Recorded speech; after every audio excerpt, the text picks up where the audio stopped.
Welcome to the AI Hustle Podcast, the podcast where we break down the latest in AI news, tools, and interview experts helping you hustle and do more using AI. If you've been following the podcast for a while, you'll know that over the last 6 months, I've been working on a stealth AI startup. Of the hundreds of projects I've covered, this is the one that I believe has the greatest potential. So today I'm excited to announce AIBox. AIBox is a no-code AI app building platform paired with the App Store for AI that lets you monetize your AI tools. The platform lets you build apps by linking together AI models like ChatGPT, Midjourney, and 11 Labs. Eventually will integrate with software like Gmail, Trello, and Salesforce, so you can use AI to automate every function in your organization. To get notified when we launch and be one of the first to build on the platform, you can join the waitlist at aibox.ai. The link is in the show notes.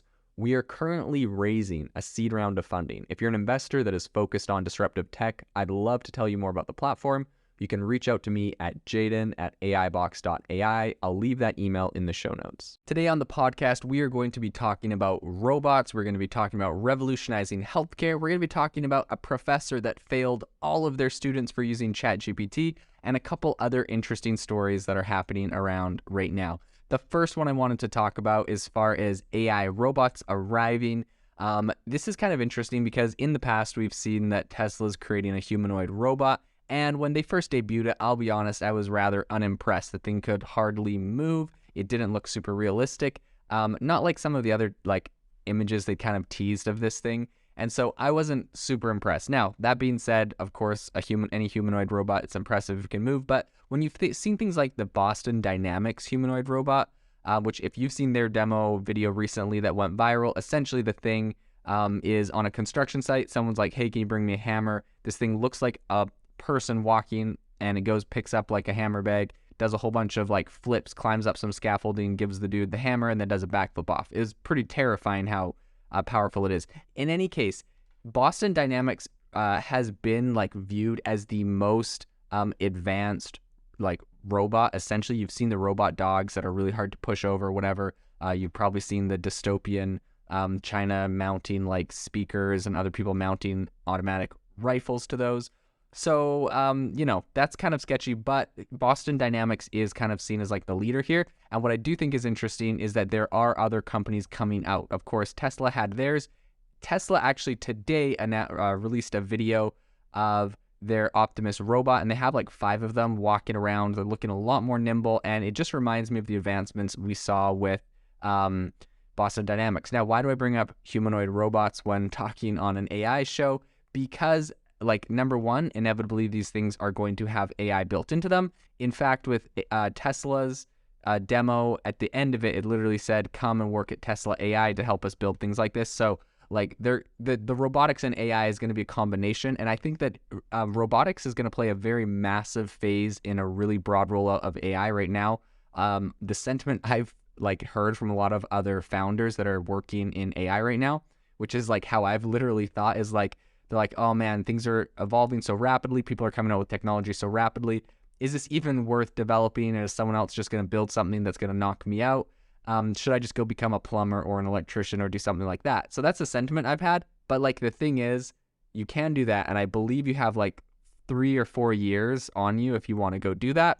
But these humanoid robots, I believe, mixed with AI are going to take those jobs as well, where essentially you'll have robot electricians and plumbers and everything else. So that's why I bring it up. And it's very evident in the way that even Tesla is pairing their robots with their AI arm. So recently, a new AI robot was debuted by Sanctuary AI, right? See, another AI company, and it's a Vancouver-based robotics firm, and they released something called Phoenix. So essentially, this is their humanoid robot. It's designed for the workforce, is what they say. So literally, this thing is targeting electricians, plumbers, and that area.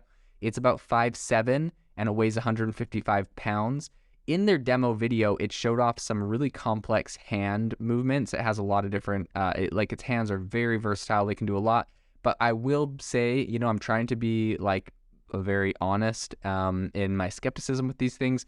In their little demo launch sizzle reel or whatever, they didn't show this thing actually walking around or doing any work, which is kind of what it's touted as being able to do. So I will put some healthy skepticism there. And I, said the exact same thing with Tesla when it came out. In Tesla's video, they actually had a whole bunch of them walking around and showed it doing a bunch of interesting things. So I would say Tesla's further ahead than them.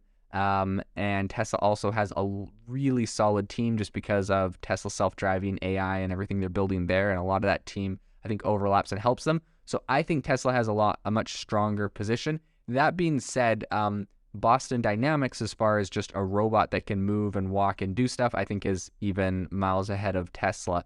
But Boston Dynamics may not have the AI component that can really take those to the next level. So I'll be curious to see if they try to develop their own or if they end up partnering with someone, as that inevitably is the next step in their company. So really interesting thing. We're going to stay up to date on what is happening in robotics. The other thing I wanted to talk about today is a company called Hippocrat AI, and essentially they are building an AI-powered tool that they say is focused on safety first. It's a large language model to replace WebMD. So if anyone knows WebMD, I definitely have some friends and family that are on there too much. They're out searching all of the random symptoms they might have and are self-diagnosing themselves with all sorts of things. It's definitely a hypochondriac's worst nightmare because if you go on there, it will tell you have any disease, essentially. Okay, not really, but it actually is quite a useful tool because it does tell you a lot of different symptoms of things. And while it is easy, perhaps for some to overdiagnose themselves, it is a really good start to figure out what you have, etc. Now, this Hippocrat AI is planning on replacing that with an AI medical model that essentially you can use. Now, the reason I bring this up is because I do believe that we are going to start seeing a lot of these really specific AI models, and Sam Altman also said that he specifically said the transformer model is kind of tapped out as far as what we can get it to do, and he believes that the future is just going to be a lot more specific, a lot more hyper, kind of like niching down into very specific data sets. And so this would be the next step. That's where I believe we're going to start seeing this. We've already seen this happen with law. There's a very big law AI that came out and received a lot of funding. And now this one, Hippocrat AI, has received $50 million in seed funding from General Catalyst and Andreessen Horowitz, which are some massive venture capital funds. So they have some really solid backers. They have $50 million. And I believe that they're going to be able to pull out some really impressive performances. So the CEO of the company, Moonjaw Shaz, he specifically was talking about the fact that Hippocrat's AI outperforms most leading models, including GPT-4 and Claude, right? So Anthropic's Claude and OpenAI's GPT-4, those are kind of the big guys on the block right now. And he said that in over 100 healthcare certifications, Hippocrat AI beat them. So I do think this is important because this is a specific strategy that even Sam Altman, CEO of OpenAI, has touted as being very viable. And when you're getting $50 million and you have these really solid people backing you, I do believe this is going to be a company that makes some big strides. So I would definitely keep an eye on them. They have the money and the manpower, and now I think they're just going to execute on a very revolutionary product. I think it's going to be extremely fun to watch this project as it continues to unfold. The third story I want to talk about today is this one's really trending right now in the news. Essentially, Texas A&M professor failed every single student in his class for using ChatGPT, but it's not what you think. So this story initially, I believe, kind of broke on Reddit, on the r ChatGPT subreddit, and someone said essentially that this. Though I'll read you the message that the professor sent out to the students, and then I'll tell you what the problems are with this. So he said, "Good afternoon. You shall be able to see your final grade in the course for this. At this point on D2L, before everyone re-emails me individually, read this carefully. In grading your last 3 assignments, I have opened my own account for ChatGPT. I copy and pasted your responses into this account, and ChatGPT will tell me if the program generated the account, will tell me if the program generated the content. I put everyone's last 3 assignments through through 2 separate times, and if they were claimed by ChatGPT, you received a 0. The final grades for your course will be due today, blah, blah, blah, blah." He goes on to just tell them the rest of the thing for the class. Essentially, though, the student said every single person in the entire senior class, which you needed to pass this class in order to graduate. So everyone in his entire class is blocked from graduating because he claims he put the last 3 assignments in ChatGPT and said, did you write this? And ChatGPT said it wrote every single one of them. Now, what's the problem with this? ChatGPT is notorious for, sometimes hallucinating, so that's one thing, but like definitely it would just claim the content. Like ChatGPT does not know if it wrote something or not. This is not an AI detection tool. Like this poor professor probably thinks he's super clever, or he thinks ChatGPT is super clever and it's able to, it knows everything that's ever been written, or it somehow remembers everything it's ever written on any account. Anyways, this is not how you check. There's definitely tools for checking if content is AI generated, but pasting it into ChatGPT will inevitably give you a false positive. So I feel bad. A lot of people are saying they're hoping that that someone tells the teacher that that's not how ChatGPT works and allows the class to pass. I'm sure this thing's got a lot of news coverage. It was in Rolling Stones magazine. I think they just wrote a story on it as well.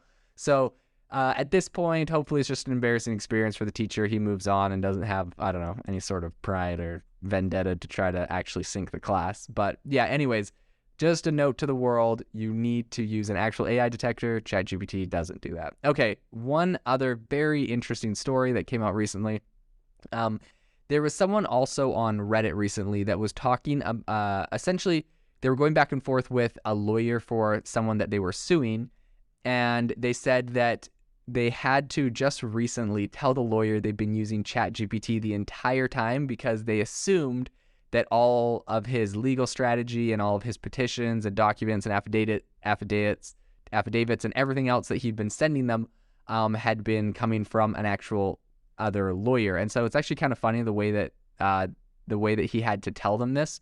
So essentially, the lawyer messaged him and said, I have a new counteroffer that might help resolve your matter. Please let me know when you are available to speak. I am advised that you might have counsel. If so, I cannot speak with you without his or her consent. However, I would be happy to speak with your attorney.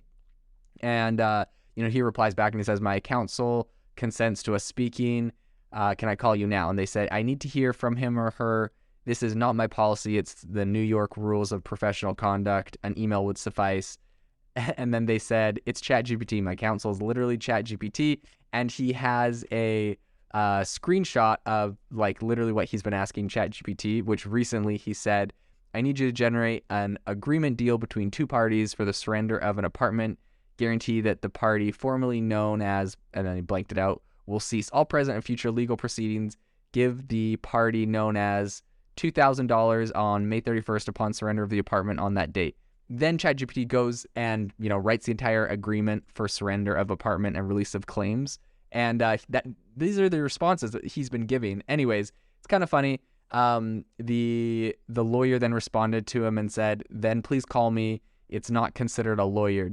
yet. Anyways, very interesting. You can use this as a lawyer. I was recently listening to a podcast today that was talking about using ChatGPT as like essentially an advisor. They gave an example. It was on a podcast with Jason Calacanis, This Week in Startups, and he was saying, wouldn't it be interesting if you were sitting around a room and you said, hey, based off of the situation we're seeing geopolitically, let's ask the last 6 presidents, or let's ask Thomas Jefferson or George Washington what they would do about the situation in Taiwan, right? Like you can literally use this based off its entire corpus of data and everything it knows about that person and responses and decisions that person has made, it'll be able to, act as if it was that person. So obviously, it can do it with lawyers, and I think that this is just scratching the surface for where we'll start to see this in the future. So this is definitely an area we're going to want to keep an eye on and follow up with. If you are looking for an innovative and creative community of people using ChatGPT, you need to join our ChatGPT creators community. I'll drop a link in the description to this podcast. We'd love to see you there, where we share tips and tricks of what is working in ChatGPT. It's a lot easier than a podcast, as you can see screenshots, you can share and comment on things that are currently working. So if this sounds interesting to you, check out the link in the comment. We'd love to have you in the community. Thanks for tuning in to the AI Hustle podcast. If you could do us a massive favor, we would really appreciate it if you could leave us a review wherever you get your podcasts. This helps people find the podcast. It helps people know this is a good place to go. And we would really appreciate it as it helps us continue to bring on incredible guests and share incredible content for you to listen to.